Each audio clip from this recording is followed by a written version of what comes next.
Welcome everyone to Los Hijos del Rol for this episode of A Story Always, in which we have the pleasure of having with us George Fox from Black Armada. Hello, George. Thanks a lot for being here with us. Hi, Angel. It's great to be here. Thank you for having me on. My pleasure. For those of you who don't know Josh, Josh is one of the two was the admirals, I believe, of Black Armada, an indie publishing company based here in the UK. He's the co-author of Lovecraftesque, a really cool GMless game about Lovecraftian horror, in which you get to create your own Lovecraft stories, completely of your own, and a few other small games, some Fiasco playset, some really cool games that you can find, I believe, in the Black Armada website, which you should be able to find in the description. And more recently, and the reason we are here today, he's the author of Flotsam, which is currently on Kickstarter. So the first question will be to ask you to give us a quick pitch, introduction to what is Flotsam, what is it about? Cool. So Flotsam, the full title is Flotsam, Adrift Amongst the Stars. It's about outcasts, renegades, and misfits living in the belly of a space station in the shadow of a more prosperous society. It's focused on their relationships and sort of everyday small-scale drama against the epic backdrop of space. That's what it's about. Cool. And just so we kind of have some point of reference as we go forward, what could be like a quick introduction to how the game works, the main features of the system, so to speak? So it's a GMless or GM full game, depending on how you look at it. Each player controls a primary character, which is kind of what you'd be used to in any role-playing game, but also a situation, which I call a constellation of threats and problems. Mm-hmm. Things like the gangs or poverty or spirits are situations. And so sometimes you'll be playing your main character, sometimes you'll be playing your situation and kind of acting a bit more like a GM. So that's kind of the core of the system. And there's a token-based mechanic for determining when bad stuff happens that will make your life more complicated, which is when you gain tokens, or when you get to take control, use your skills to put yourself in control of the scene, which is what you then spend the tokens on. So that's kind of the core of how you mediate conflicts in the game. And the sort of final piece of the puzzle is the kind of campaign level mechanic is about developing relationships, developing your personal flaws and changing them. So each time you interact with a relationship or personal flaw, you can build up marks against that relationship or flaw and allow you to change it and improve your character. Cool. So where did the idea of for Flotsam came from? What are the main?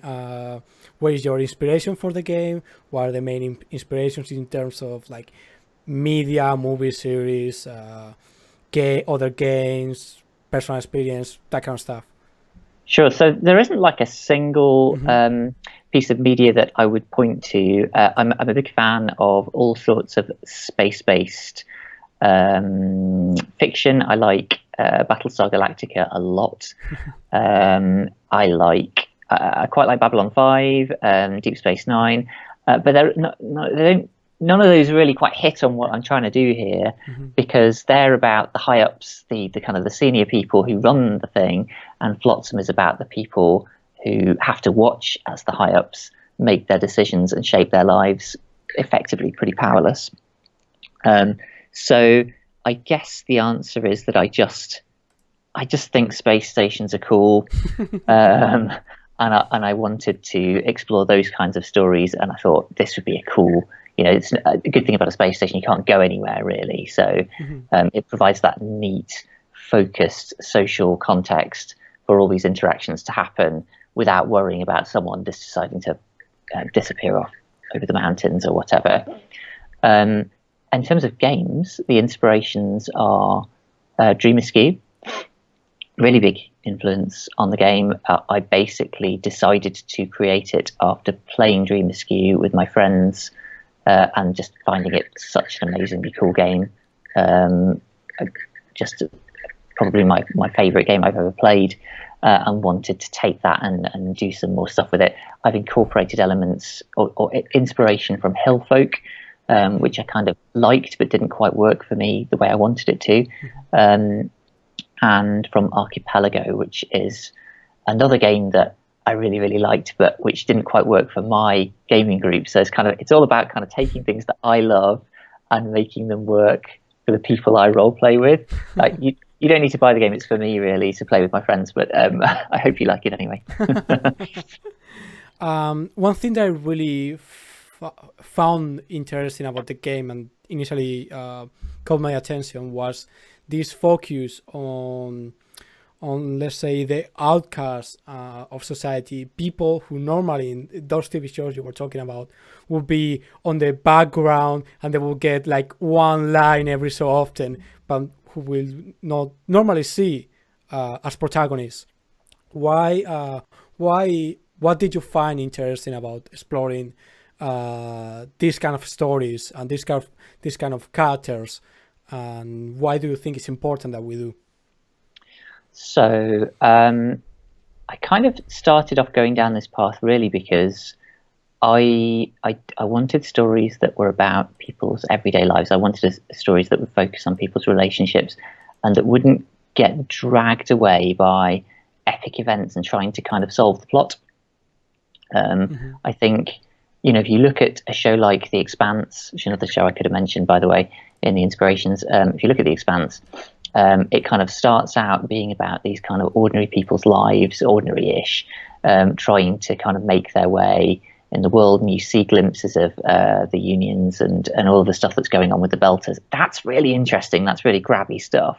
But it immediately gets pulled away by big epic stuff with Earth and Mars clashing, and then you're into kind of weird technology, and before you know it, you're kind of on a space adventure instead of looking at what's really grabby, to me anyway, which is those people's everyday lives. That's what I wanted to be about. So that kind of almost drove me down a particular path in terms of who am I going to focus on? Focus on people who are powerless, because you're not going to end up in that space of problem solving and kicking ass and so on.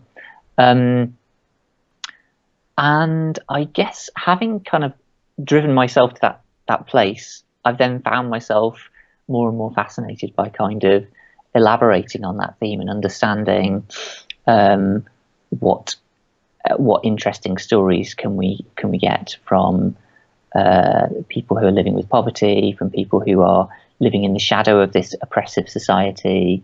All of those sorts of things are absolutely fascinating. And obviously, it goes without saying that those sorts of stories don't tend to come out in role-playing games all that much. I'm not saying that I'm like the first person ever to have this thought, obviously, and I think Dream Askew in some ways is looking at similar territory, albeit a different angle on it. But it's really important that we don't just kind of get stuck in telling the same stories over and over again, and I hope that Flotsam will allow us to tell a different kind of story. Yeah, I completely agree. I've after you play all the possible variations of people kicking ass, maybe you start to wonder, like, is there anything else in the world we could talk about? I think there's a lot of stories that are still left to tell in RPGs especially.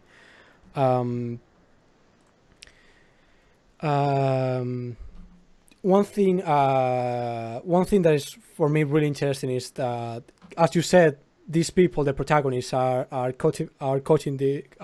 living in this society, this closed environment in which things have consequences, and you can burn a village and run away. How do you think that relationship with the environment shapes the game? Relationships with the environment in particular. Well, I guess, surprisingly, when I've played the game so far, the space station environment hasn't felt that kind of crucial to it. The game is so much about the people and the relationships. I mean, I don't want to. Obviously, you pick up Flotsam, you probably quite like space, like I do. You probably like cool alien technology and weird phenomena and all of that kind of stuff. But it is so much about the people, and I think good science fiction is about the people. We've had some quite cool stories set in looking at kind of the station itself as almost being kind of alive and having its own agenda.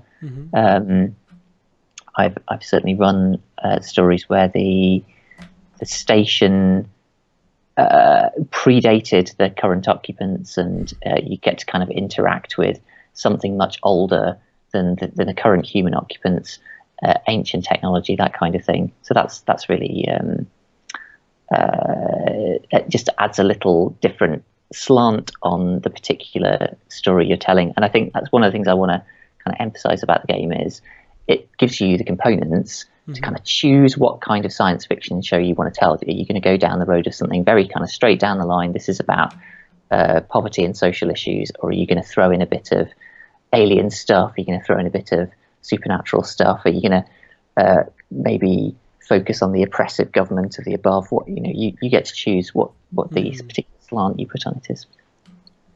That's not really answering your question. Sorry. I think it does. I think that the answer is that's kind of the game leaves that open to you to play with, to explore on your own. It's not fixed. I guess, right? That is correct. Yeah, absolutely. And I sort of foresee games where you maybe focus a bit more on the people who are coming and going from the space station. There's one of the situations is called The Outside. So that could be about alien diplomats arriving on the station. It could be about the war that's going on outside the station's walls and how that you get kind of soldiers coming and going. It could be about trade. It could be about all sorts of things. So, you can totally change the game from being very inward looking to very outward looking if you pick that situation. So yeah, it's all in your hands. What do you want it to be? And another aspect that is kind of part of that is the communities, the communities, the characters they are part of. And could you talk us a little bit about how those two levels of personal and community interact, and what does it mean in terms of the game? Yeah, absolutely. So one of the principles of the game is kind of to put a human face on everything. So, you only see the community through your interactions with it. It's not kind of like you're going to generate these vast amounts of background that you don't use. So the community, you'll make some small choices at the beginning to kind of define what your community is broadly like. And then immediately you start creating it in play. And you do that by asking each other questions. This is a technique a lot of games use, but Flotsam makes it a rule. You can't create anything new without asking a question to somebody else. So instead of saying the most reviled group in the below is the Forsaken, you say, hey, Angel, what's the most reviled group in the below? And then you tell me, and then I build on it, and we keep asking each other questions and gradually get a sense of what that's all about. So what the community ought to be doing is exploring the things that divide us and the things that bring us together, things like status differences, things like out groups and in groups, and conflicts between groups that kind of hate each other. And you can think of all sorts of examples from real life, but it's kind of about exploring what that's like, those social differences, and how we cope with them when we're all jammed in together in this small space. And how does the game allows you or facilitates that the exploration of those relationships in terms of system mechanics, that kind of stuff? Well, so I've already kind of mentioned it. The game gives you some principles which encourage you to focus on relationships. There's also a scene framing mechanic, which I think one of the things that I really want from a GMless game, I think let me take a step back. GMless games can all too often be a little bit too freeform for my tastes, or driven by the loudest voices sometimes, perhaps because it's freeform, that's what it leads towards. So I like to create GMless games that have a clear structure that allow you to systematically make the decisions that are otherwise being made in this kind of hand wavy, let's all just improvise and see what happens kind of way. So the scene framing mechanic pushes you to focus on conversation over conflict. That's the first thing. You will always be prompted to think, what would be a good scene where I'm going to talk to somebody, before you're prompted to think, and what would be a good scene to have the shit hit the fan, basically. And then that is supported by a set of setup questions. One of the things I really love about PbtA games in general, and this is kind of half PbtA, I guess, is the really pointy setup questions that create strong relationships at the start. And I've really focused on this for this game. I've tried to kind of tighten them up and make them really start you with something where you're going to immediately want to talk to these other characters and have out the issues that you've created in your background. And then further along from that, the interactions that you have will generate change in the relationship. So after every scene, you're prompted to ask, did you show who you really were in that scene? Did this other character who you've interacted with, did they see something of who you really are? And if they did, if you really had that kind of meaningful interaction, not just a sort of casual thing, then did it change your relationship? And if it did, you're going to mark the relationship. And after you've got 3 marks, you're going to say, right, now we're going to stop and think, how has the relationship changed over these 3 scenes where we've had a meaningful interaction? Cool.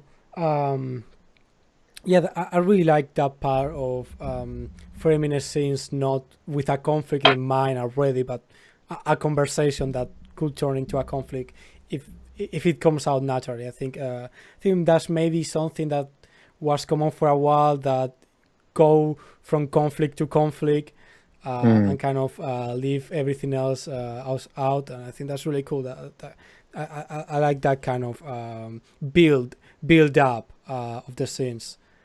Yeah, absolutely, and that's kind of what I'm trying to do here is go for something a little bit slower paced.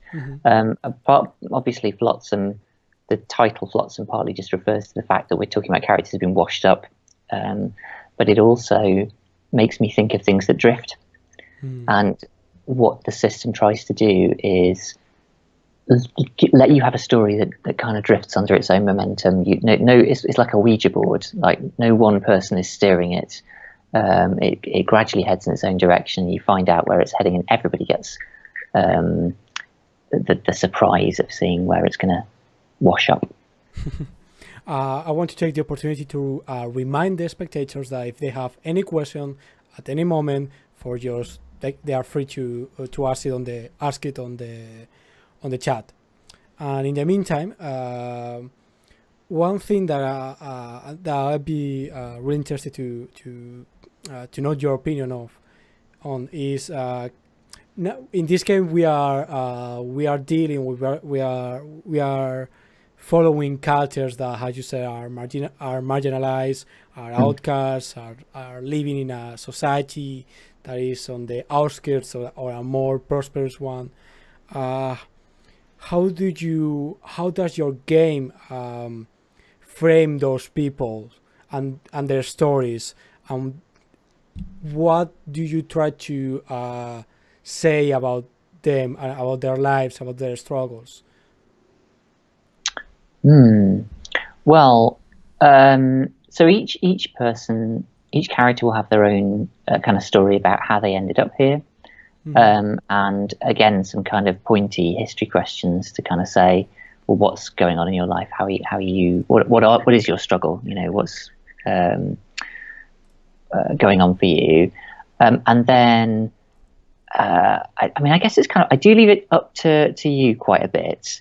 I guess there's this notion of the fruitful void here, where I've kind of created situations that clearly position where you are in terms of, you've got poverty, the kind of the things that you are lacking and the ways in which you cope with that. You've got the society above, this kind of wealthier, more powerful, either repressive or at any rate likely to kind of squash you by accident, kind of giant that sits above you. You've got the ever-present gangs who essentially make the law down here. You've got the divisions within the community. All those kinds of things position an implied feel as to what the characters' lives must be like. But I kind of leave it to you, having picked up those elements and decided what you're going to run with, then to make that feel real. Because I don't think I can do that for you. Does that answer the question at all? Yeah, absolutely. I think it completely does. We've talked before in the channel about the fruitful void, which, if anyone doesn't know, is a concept that I think was created by Ron Edwards, and then Vincent Baker did some stuff about the will wine or something like that, it's like a void in the design of games that usually comes up of, and it's something that you don't make fix, but you leave it open for players to decide themselves, to choose themselves, but all the things in the game points toward making you take that decision. I think that makes complete sense, that will be open in this game for the players to kind of articulate how do they see these people's lives and experiences.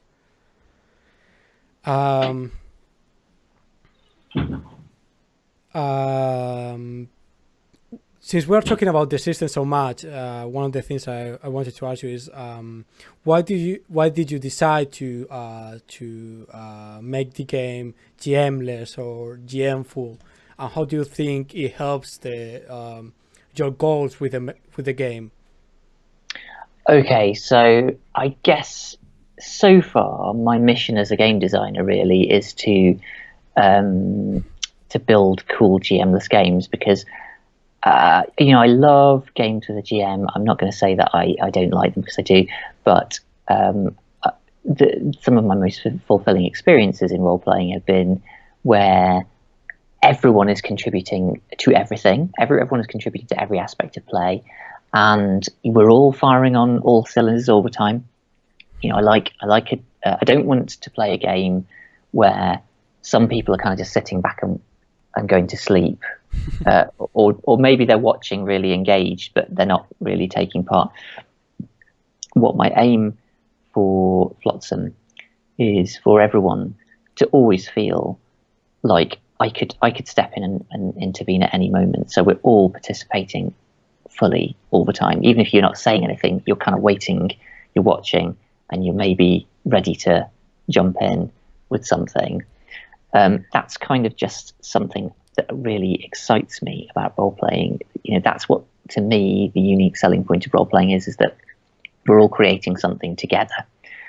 And why specifically? I mean, so in a way, the first question for me when I'm designing a game is, does it need a GM? I'm not asking myself, should I ditch the idea of a GM? I'm asking, can I make do without a GM, or do I have to have one? And I reluctantly take one on if I feel it's necessary. for Flotsam in particular, again, it comes back to this idea of the plot being outside any one person's control. Stories that drift, stories that have a momentum of their own and a life of their own. That's what I want to see. It's what I wanted to see in Lovecraftesque too. You know, the whole kind of business of a mystery that nobody knows the answer to, and that does have a life of its own, and just kind of you get to the end of it, and only then do you realise what was going on all along. And I think that's kind of what I'm aiming at with Flotsam. Simply because that's a kind of game that I really love and I want to see more of. Yeah, I think it fits really well with the themes of the game and the gameplay experience that you've described. And I do agree that even my question, I was aware that by asking you, why did you decide to make a GMless game? I was assuming the default is a game with a GM, which is not necessarily true. It's just how it happens to be more often than not. I mean, but it totally is, isn't it? And I think it's interesting that because PbtA has become quite dominant in the indie design space, that's kind of pulled us away, I think, from a world where GMless was kind of, it almost felt like GMless had become dominant.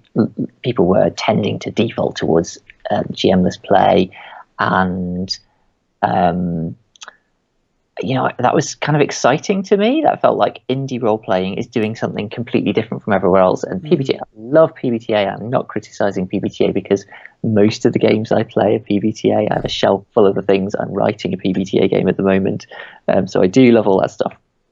But it's pulled us back into that kind of space. And I do think that one of the things indie gaming can bring to role playing that's different from other strains of role playing is that kind of fully collaborative experience. Yeah, the idea that you are both a spectator and author of the story almost at the same time.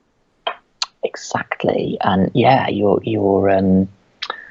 it's amazing. You're kind of writing. It is like a Ouija board. And it's a weird analogy that I've not used before, but I do think you all got your fingers on the whatever it is, the thing that moves around, and who's guiding it? Is anybody guiding it? You know, these little, particularly if you can build, and this is what I've tried to do with Flotsam, is build a system where people make incremental, small contributions. You don't kind of frame something big that then everyone has to react to. You make small contributions, everyone else makes small contributions, and it builds. It kind of blends together. So the story, again, is not within any one person's control. That's exciting to me. Yeah. I think it's a really interesting space to explore. I do feel that for a while there, it was really, the whole GMless space was really exploding. And yeah, then maybe Apocalypse World came and inadvertently, like, without wanting to kind of made GMs cool again, I guess. Yeah, I guess so. And you know, GMless stuff is still going on. So you know, it's all, there's more game design, more games. It's all good. I think recently, like, I've seen many games, many GMless games appear more and more often. I think it's still going strong, I would say. Absolutely. So, what do you think? I think maybe we have talked a little bit about this, but what would you say are the main differences between designing a traditional game with a GM and a group of players and a GMless game? What are the main kind of challenges of doing it that you have to face? What are the advantages of designing a GMless game? Yeah, so we talked a bit about the kind of structure point, and I'll just sort of say that again. I think that structure becomes very key in a GMless game. The less structure you have, the less, the more the game is just sort of in the hands of whoever happens to be in the table, and often the kind of loudmouth players. And also there's a kind of arms race of drama / silliness that kind of can end up somewhere, either comedy or kind of just absolutely over the top action. or I don't know. It almost like card. I've never played Cards Against Humanity, so yeah, a little bit. I know about it. Yeah, I may have played it. Yeah. you're pushing into that kind of outdoing each other space. So I like structure for that, and I can say more about that if you want. But another thing that I think is really important for a GMless game is that everyone has to be able to understand all the rules all the time, which is kind of frightening, really, when you think about it. If I am playing a GM'd game, then we put this burden on the GM. The GM has to know all of the rules.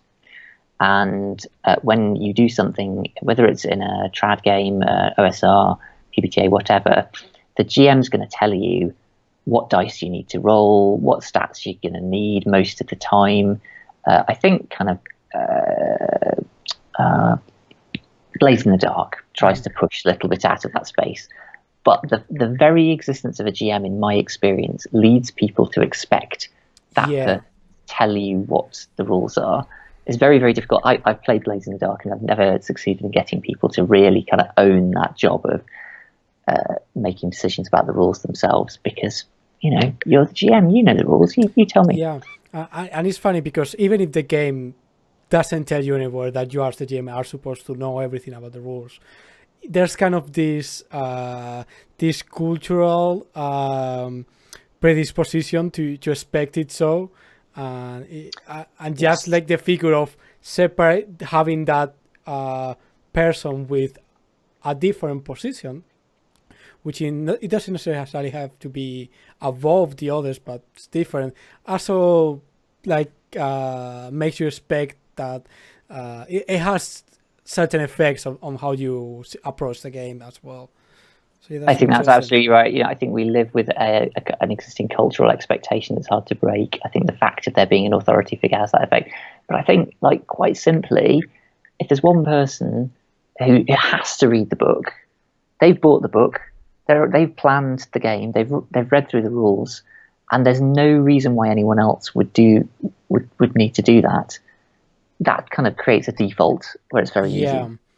And but for a GMless game, going back to the question, you have to create a game that everybody around the table can understand, and taking into account the fact they probably didn't read it.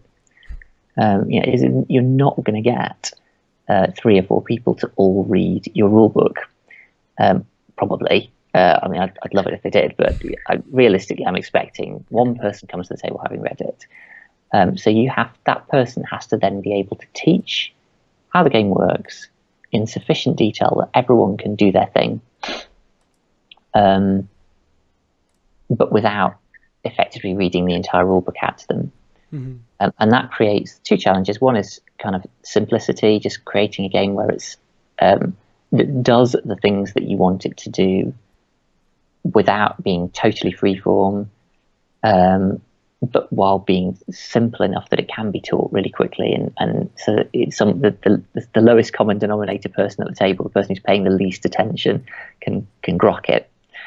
So that's kind of challenge 1. And challenge 2 is then, how do you get that information across at the table? And if you've seen the Kickstarter page, you'll have seen my little flowchart. I try to use visual aids to help people to understand what it's about. The game comes with a teaching guide, which takes about, I'm going to say about 15 minutes to go through, but it covers all of the key rules. It tells you how to play the game in that 15 minutes. And you wouldn't bother with that for a GM'd game, I don't think. So that's a kind of a key challenge, is how to communicate the system. But I think that really opens an interesting design space, because something that is sometimes overlooked in games in general, and maybe RPGs, is the process of teaching the game to the players, not just the rules themselves, not just the procedures, but how do you teach them those procedures. I think that can have a huge impact then in how they play the game. I think it's really cool that you use the GMless-ness of the game as an excuse to really go deep into it and make it really really easy and procedural, and have all those charts and all that cool stuff that I really like.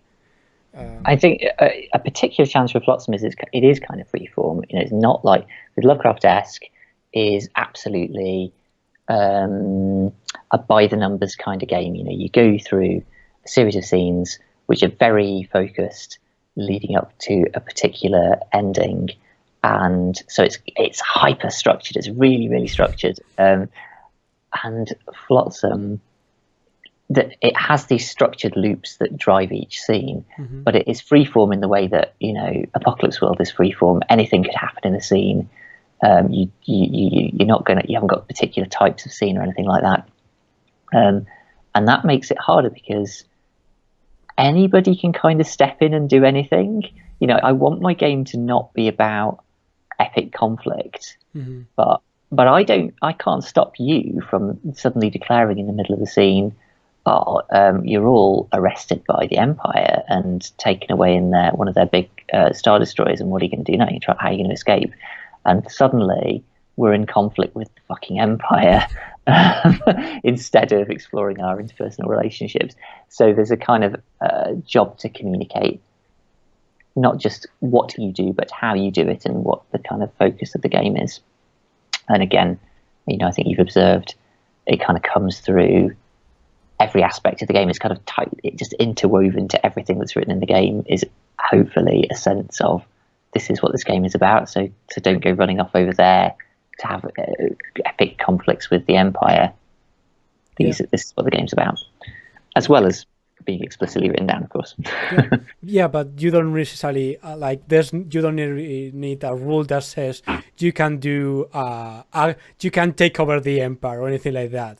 If you teach the game to the players in a way that they understand this is what the game's about, we are not here to go in space adventures. Yeah, absolutely. But with that said, I think one thing that GMless games need is a facilitator, by and large. And there should be someone who's read the book and who understands what the game's about and is there to kind of gently nudge people when they're heading off in the wrong direction, just to give them, especially in the early scenes, to help spot where people haven't quite grasped it. And what I've tried to do in Flotsam is give really good support to that person, to say, here you are, you're the facilitator, this is what you're going to be doing. Here are things you might want to watch out for. Here are some questions you might want to ask the other players. Here are things that you might want to do to nudge them, so that it's providing that early support for you as the person who's got to hold everybody's hand at first when you're teaching them. How do you act as kind of an umpire almost, just to call out when somebody's not quite got it right, without slapping them down and deflating their creativity. Which is really cool. I think that's a really important skill for players of role-playing games in general, and these types of games especially. How do you go that in particular? I find it really interesting. How do you go about teaching that kind of stuff to players about not getting in each other's way, not interrupting each other, not building off each other's stuff instead of that kind of stuff? Oh gosh. I mean, in my experience, most people don't kind of bulldoze each other and interrupt each other. If the game gives people kind of clear roles, and that's again is kind of what I'm about, is giving people clear roles so they know what they're supposed to be doing.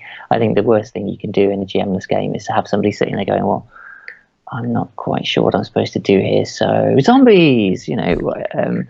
That's a thing that can happen, I think. If everybody's clear on what they're meant to be doing, then it shouldn't happen. I also have this kind of, Flotsam has principles, just like a lot of PbtA games have MC principles, and the odd one has player principles. This has a consolidated set of principles that apply all the time to everyone, and they are written as kind of little aphorisms around the edge of all the character sheets. So I hope that has a subtle influence on people. They're kind of sitting there going, "Oh, keep the game small," and yeah, okay, I'll just shut up now. Like you went to the point of putting in big letters around the character sheet. Just a flashing kind of neon. Yeah. It'd be nice. One day we'll have interactive character sheets that will just kind of a little paperclip will pop up and say, "It looks like you're taking over the scene. Would you like to shut the fuck up?" That'd be really cool. Yeah, like we should get on that very soon. But yeah, for now I think that's a really good solution. You have talked a little bit about that kind of visual help and visual design to help you teach the game and play the game. Could you tell us a little bit about those kind of things, the charts and all that you have ready for the game? Oh, sure. Okay. Well, it's a slightly work in progress in that I am not a layout artist, and I have to work with a layout artist who will presumably make this stuff much, much better than it currently is. I think somebody commented that it reminded them a bit of a kind of corporate PowerPoint. So I'm sorry if anybody's looking at that and thinking, "Oh my God." But the character sheets have got some big arrows which kind of indicate whether you're giving a token away or receiving it. That's kind of a simple visual thing I've done. There are special moves that are just like the ones in Dream Askew. You do something. Sorry, you do something with me, and you receive a token for doing it. So, like for example, I'm the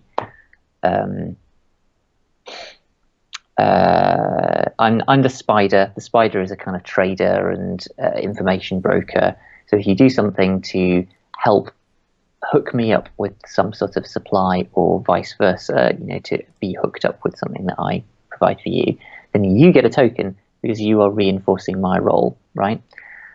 Anyway, that's a lot of information, but the clever visual design thing I think is clever is that it's written upside down on the character sheet. So when you're sat around the table, everyone else can read it more easily than you can because it's not aimed at you, it's aimed at them. Then there's the flowchart thing. This is actually part of my design, or it's becoming part of my design practice. I think if you can put something into a clear flowchart, then you've probably designed quite a good system. And if you find that it's quite difficult to do that, maybe you've made a system that's a bit difficult to follow because, that's all a role-playing game. Most role-playing is just you and me talking to each other and describing stuff. You don't need rules for that. We can manage that ourselves. So it's about the steps. What's the moment that the system kicks in? What do you have to do? What does that lead on to? How does the game flow? You should be able to represent that. And that's what I've kind of done graphically, partly for my own benefit as a designer to see that that's working. And then I try to kind of chisel that into something that will be helpful to someone trying to learn the game. And in this case, I've got the kind of, you can go and see this on the Kickstarter page. And by the way, one person commented that they thought the flowchart ought to teach them the game, and it didn't. So it doesn't. You can't read this flowchart and go, "Oh, now I know how to play the game." It's not that good. I wish it was. But once you have gone through the teaching guide or read the game, you should be able to remind yourself how it works. It just kind of shows you do this. Here's an arrow that leads to the next thing. That leads to the next thing. Here's where you can intervene. Just visually shows what those processes are that I described earlier in our chat. So it's not rocket science really, but interestingly, very few role-playing games do use flowcharts, which I find a bit weird. Yeah, it seems obvious to me. It's the right tool for the job. Yeah, no, and a software developer, so flowcharts are an obvious thing for me to use, and they're really useful. But yeah, not very many. Not many the designers. Ron Edwards, I think, is a big fan. He has flowcharts everywhere. Does he? Okay, interesting. And yeah, I don't know. Not many more. Not many others. But yeah, I think it's a really cool help, especially because since you don't have one person with the whole system in their head, it's good that everyone has this little reference to remind themselves these kind of things. So one thing that I really like to ask about is what were the main difficulties or setbacks that you found during the design process of the games, and how did you approach them and how did you solve them? Um, Yeah, so the biggest difficulty that I came across was information overload. Because you're teaching the game right there at the table, and because you're having to juggle several roles, you're juggling that kind of GM-like role of thinking about, well, what might happen next, what could come in and make this scene more interesting if it was needed. You're juggling the role of playing your main character maybe, but you might also be playing secondary characters. You're having to do scene framing. There's all this stuff that you're having to do that normally one person, the GM, is going to kind of mostly deal with for you, and that imposes a cognitive burden on people. And the sheer volume of information in early playtests became overwhelming. There was just too many options, too many things to look at, too many things to think about. So again, it's kind of about driving people into a particular channel so that at any one moment you haven't got too many things to think about and you're not confronted with a vast amount of information to choose through.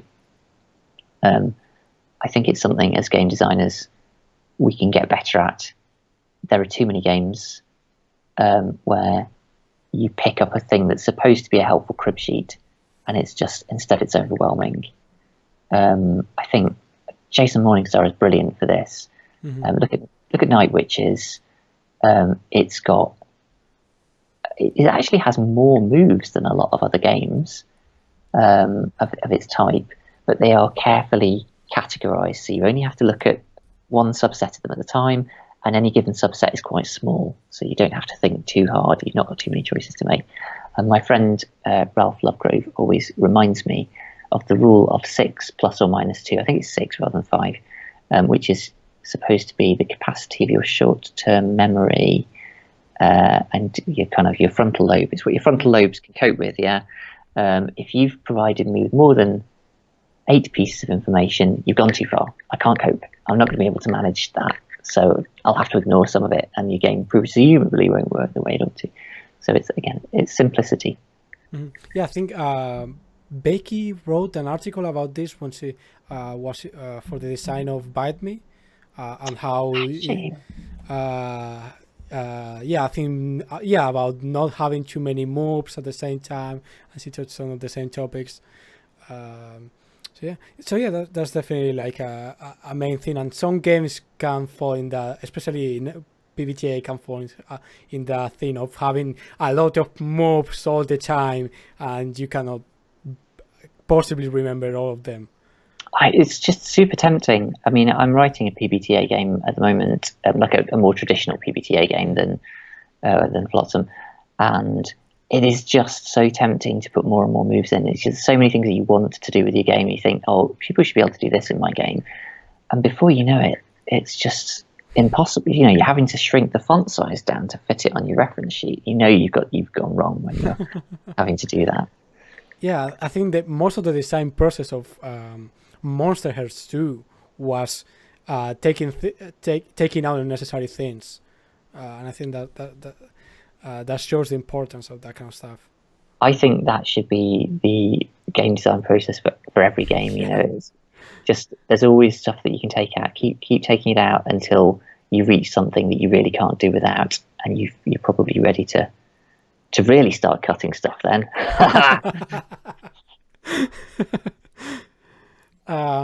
Something that I also like to ask is could you tell us some fun stories or experiences that you've had while playing this game, like some cool moments that you remember right now, or something like that, that you're particularly fond of? Sure. Okay. So in the game I most recently played, I was playing a character called Barter. You'll see a character called Barter in the quick start scenarios. I'm not very imaginative with names. Anyway, Barter is this kind of slightly control freaky trader and information broker. He's the spider. He's got this bar. He's trying to manipulate everyone and make lots of money for himself. But he ended up in this just touching relationship with the other characters. We had a kind of character, a bit like a kind of a super spy who had run away and effectively just become a street urchin who happened to be an immensely lethal killer and hacker. We had a character who was a kind of posh girl from the above, fallen on hard times and scrapping and scrounging to make her way. And they both ended up staying in Barter's bar because they both sort of ended up homeless at some point. And Barter, turns out, was more soft-hearted than we all thought.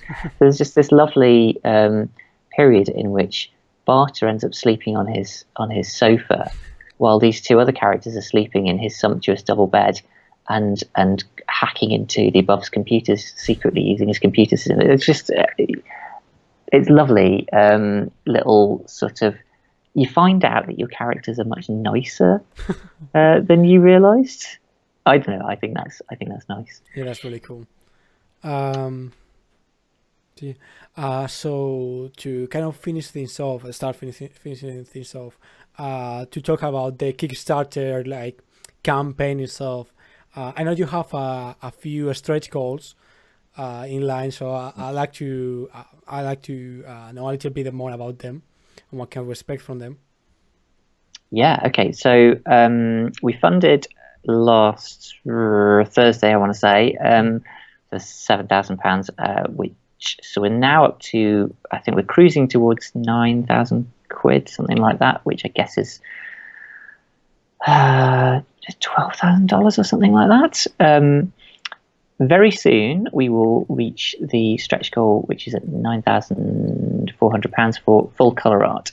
This is always kind of my first priority for the game, is to make it as nice a physical product as it can be. I really want my games to have high production value, so that's kind of been the first priority. And if you've seen the art on the Kickstarter, if you haven't seen the art on the Kickstarter, for God's sake, go and look. It's so lovely. Anna Landon, some amazing work. Also, Claudia Cangini's got some great stuff. It's not yet in colour, but it will be, I hope. So I'm really looking forward to seeing that. And then every £1,000, every $1,500 or so after that, we will have a scenario. And the purpose of these scenarios is twofold.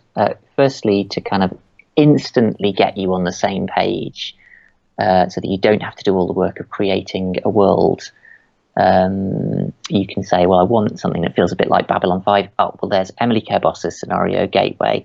That's kind of Babylon 5-ish. Or I want something that feels a bit more dark and unpleasant. You can look at Grant Howitt's scenario, Terpsichore's Vaunt, really, really great and very unpleasant looking, which is great. So that's one thing. It would allow you to sort of off the shelf say, this is the kind of game I want to play, so I'll just get straight into it. And it also allows you to play as a one-shot.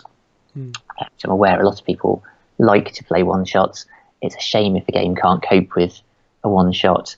This is very much a campaign game. I think you've probably gathered the mechanics are pointed in that way, but I wanted to be able to make the game playable in an evening, and that's what these scenarios do. They give you charged relationships right from the start, which are going to be at tipping point, so that you can come straight in and hopefully knock them over and have interesting things happen and have a satisfying set of interactions.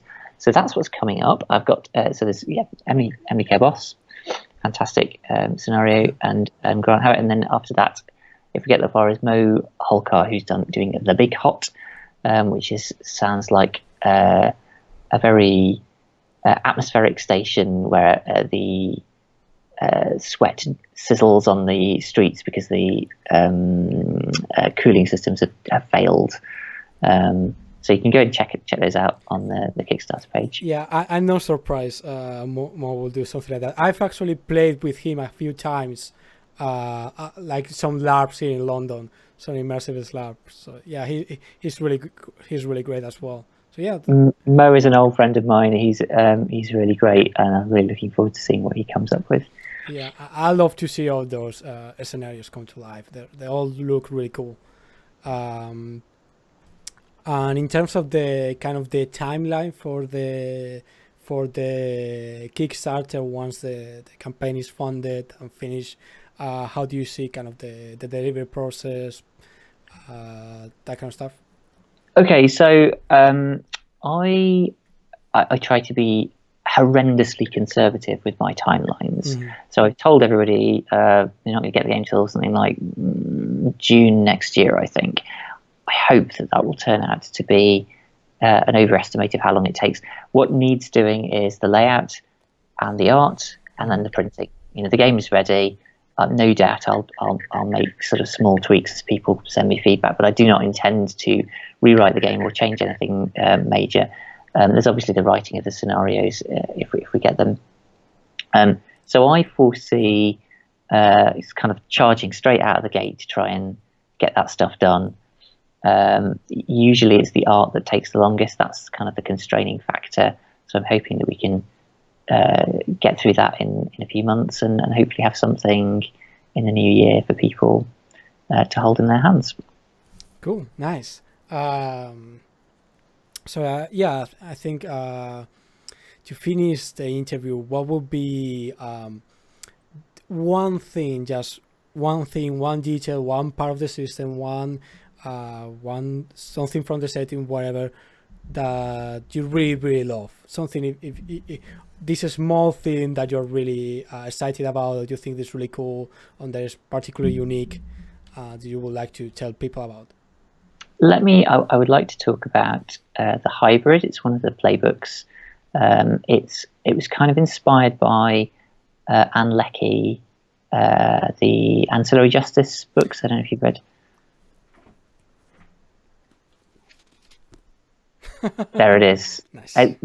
A really excellent story. For anyone who has not read it, go and read it. It's really good. It's about, how spoilerish can you be? It's about a character who is a cyborg, but they are connected through their cyborg kit to effectively a hive mind. It's an AI. They are really, all they are is a slave unit of an AI. And so what happens if you get cut off from your AI? If you've had that voice in your head the whole time, that thing controlling your mind, what does it feel like to be part of a gigantic mind and then not be anymore? And I guess it's a bit like 7 of 9 in Voyager. It's drawing on that kind of well of what's it like for your identity if you're part of something else, something bigger. So you can play the hybrid like an AI slave. You can play it as someone who's imbued with the shard of a god. You can be possessed by a ghost. You can have these kind of implanted commands from a background as a spy, something like that.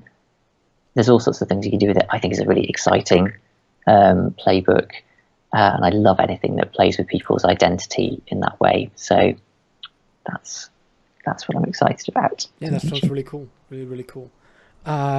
So with that, I just want to thank you again for agreeing to the interview. It was really nice to talk with you. Yeah, thank you. I had a great time. For the spectators, I encourage you to go check out the Kickstarter. I'll leave links to everything on the description. Take a look. There's different ways you can support the game. You have all the material, and I believe, and if you support the game at any level, you get the draft of the game, right? That's correct, yeah. So you can check it out as well, and you can see a video recording of a session that was uploaded recently of the game in how it plays in reality, and it's really cool. Furthermore, I know all of them from Revelation. They are really cool people, and they are really good players. So it's a really cool session. So yeah, without. Oh, Huh? Yes. and just let me briefly say, because I keep forgetting to say this, if you are someone who likes the sound of this and feels, oh, I just don't have the money to back Kickstarters, we've got a couple of reward tiers for people who are living with financial hardship. There's a something like a third discount from either the PDF or the book. So, obviously not everyone will be able to afford even that, but if you can't normally afford it, hopefully this will help you. Yeah, I think that is fantastic. I love to see that in Kickstarters and shops, and I think that's a really great initiative. Basically you have you have almost no excuse not to support the game, so go do it, and I hope you liked the interview, and if you did, feel free to subscribe to the channel, share the video around, share the link to the Kickstarter, that's really important as well, and all of that stuff, and I hope I'll see you all very soon. Thanks a lot, and as I always say, live long and prosper. May the force be with you. Goodbye.